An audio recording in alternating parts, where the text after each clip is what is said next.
si Fides.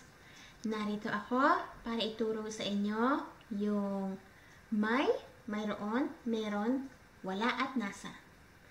Yung may, mayroon, meron, wala at nasa, sila yung mga salita sa Tagalog na ginagamit para maipahiwatig yung have o kaya doesn't have o there is, there isn't. Okay? Kaso nga lang, yung may, mayroon, meron, at wala, pantukoy ang turing sa kanila sa Tagalog. Hindi gaya ng have, pandiwa siya sa Ingles. Yung nasa naman, pang-ukol siya sa Tagalog. Okay? Talakayin muna natin yung pantukoy. Doon sa nakaraan kong video, talakay natin yung ang at yung. Yung ang at yung, sila yung pantukoy na nagsasaad kung tiyak o hindi tiyak ang pangalan. Yung may maroon, meron at wala, sila naman yung nagsasaad ng pagkakaroon o pagkakawala ng isang bagay.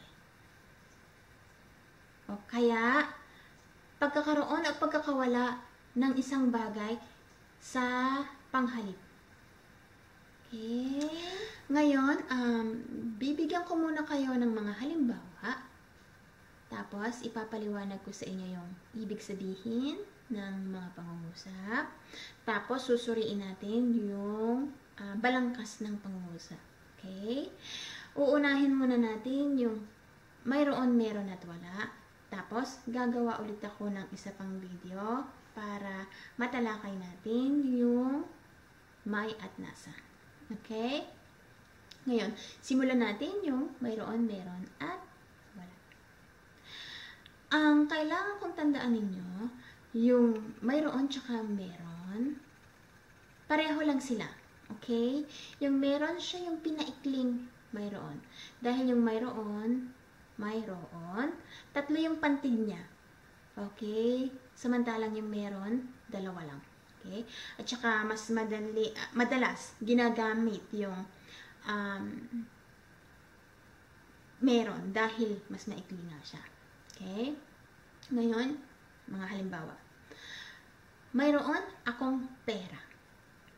Mayroon kang pera, mayroon silang pera, etc. Ngayon naman, wala. Wala akong pagkain, wala siyang pagkain, wala kaming pagkain, at iba pa.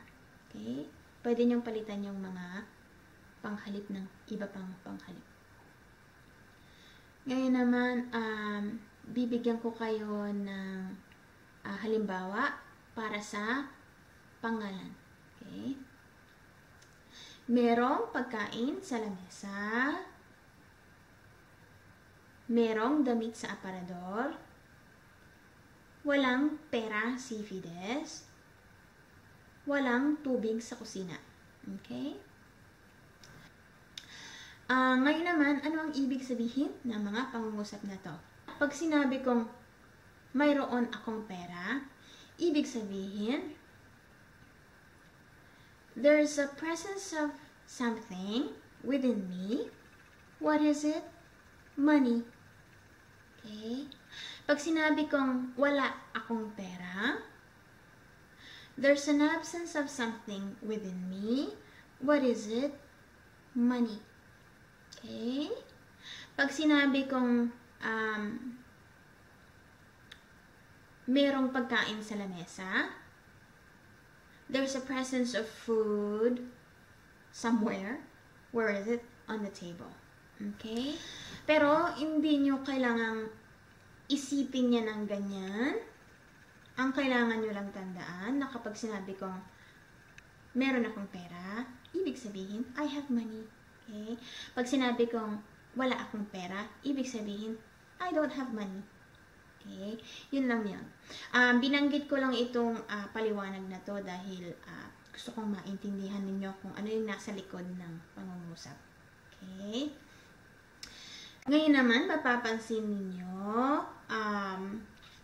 na merong nang yung mga salita. Halimbawa, meron akong pera.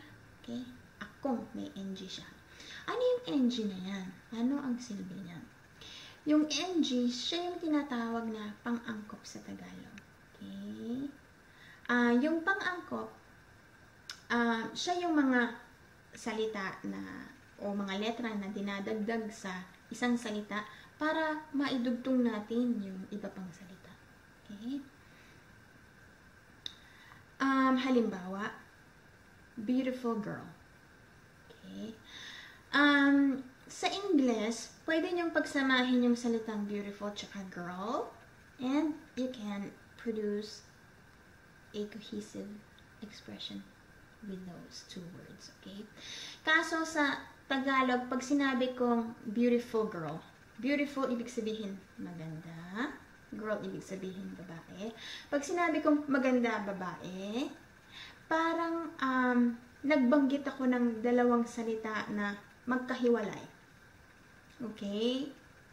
Kung gusto kong makabuo ng makabuluhang ekspresyon, kailangan lagyan ko siya ng nang. Okay? Magandang babae. Ngayon, makabuluhan na yung sinasabi ninyo. Okay? Ganon sa Tagalog, nilalagyan siya ng connector. Okay? Ano naman ang connection niyan sa mga pangungusap natin? Yung meron akong pera, isa yan sa mga pangungusap na walang pandiwa. Okay? Walang pandiwa sa loob. Kaya, kapag binubuo natin siya, kailangan nating malaman kung alin yung mga bagay na naglalaro sa loob ng pangungusap. Okay? Alin doon sa mga bagay ang may relasyon. Okay? Yung nang, nilalagay natin pagkatapos ng ako, akong. Okay? Dahil gusto nating sabihin na yung ako, tsaka yung pera, may relasyon sila. Okay? Yung hati ng pangungusap, nasa pagitan ng akong tsaka pera. Tapos, yun nga, pagsasamahin natin yung mga salita na yon, gagamitan natin sila ng mayroon akong pera. Okay. Doon naman sa merong pagkain sa lamesa, nilagay natin yung pang-angkop sa salitang meron. Dahil nagtatapos yung meron sa letrang N, G na lang ang idadagdag natin. Ngayon, siguro tinatanong nyo, bakit yung pang-angkop nandun siya sa meron at hindi siya nandoon sa pera? Yung pang-angkop, hindi lang siya connector. Panuring din siya. Panuring, ibig sabihin, modifier. Okay? Balik tayo doon sa halimbawa na binigay ko kanina, yung magandang babae. Doon sa magandang babae, nilagyan natin siya ng NG para mapag-ugnay natin yung dalawang salita. Bukod doon, gusto rin nating maapektuhan yung salitang babae. Dahil gusto nating malaman, okay, maganda ba siya o pangit? Okay? Yung pang-angkop, nilagay natin siya sa salitang maganda dahil gusto natin maging modifier yung salitang maganda. Okay? At yung salitang babae, siya yung gusto nating maging modified. Siya yung gusto nating maapektuhan. Kaya, magandang babae. Modifier, modified. Okay? Yun yun. Ngayon, balik tayo sa mga pangungusap natin. Doon sa merong pagkain sa lamesa, yung pang-angkop nilagay natin siya sa salitang meron dahil ang salitang gusto nating maapektuhan ay yung salitang pagkain. Nagkaroon ba tayo ng pagkain o nawalan tayo ng pagkain? Okay? Yun. May dalawang kondisyon. Okay? Kaya yung modifier natin ay yung salitang meron. Okay? At yung salitang naapektuhan ay yung pagkain. Okay? Doon sa meron akong pera, nilagay natin yung modifier doon sa salitang ako. Dahil kung ano man yung salita na susunod doon, siya yung maaapektuhan. Okay? Tsaka kung iisipin ninyo, yung meron tsaka wala, sila yung pantukoy na nagsasaad ng pagkakaroon o pagkakawala. Okay? Ako ba yung lumitaw dito sa mundo? Ako ba yung nawala? Hindi. Yung pera. Okay? Kaya yung pera, ang gusto nyong magbago. Okay? Siya yung gusto nyong maapektuhan. Kaya yung pang-angkop, nilagay natin siya sa ako. Para masabi natin na yung salitang naapektuhan ng meron at wala ay yung salitang pera. Okay? So, bukod sa connector, dahil gusto nating malaman kung alin yung mga salita o mga bagay na nag-uugnayan sa pangungusap, sinasaad rin natin kung alin doon sa mga bagay ang nagbabago ng kondisyon. Okay? Yun. Pero, huwag kayong mag-alala. Okay? Kung hindi nyo man naiintindihan yung paliwanag ko, gagawa ulit ako na video tungkol sa mga balangkas ng pangungusap sa Tagalog. Dahil sa Tagalog, paiba-iba yung posisyon ng mga salita. Parang hinahagis-hagis namin yung mga salita at yan, random. Yun ang namin, yung pangungusap natin. Pero hindi ganon sa Tagalog. May structure siya talaga. Okay? Kaya, gagawa ako ng video. Kasi sa Tagalog, merong SVO, subject, verb, object, VSO, verb, subject, object. Tapos may mga object-oriented pa. Tapos, minsan wala tayong pandiwa. Anong gagawin natin? Okay? Kaya, abangan nyo yung video na yon. Okay?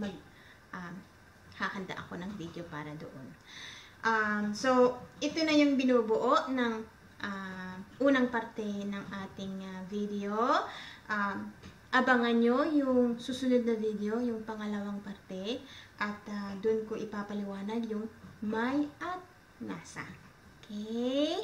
Sige, hanggang dito na lang muna. Paalam!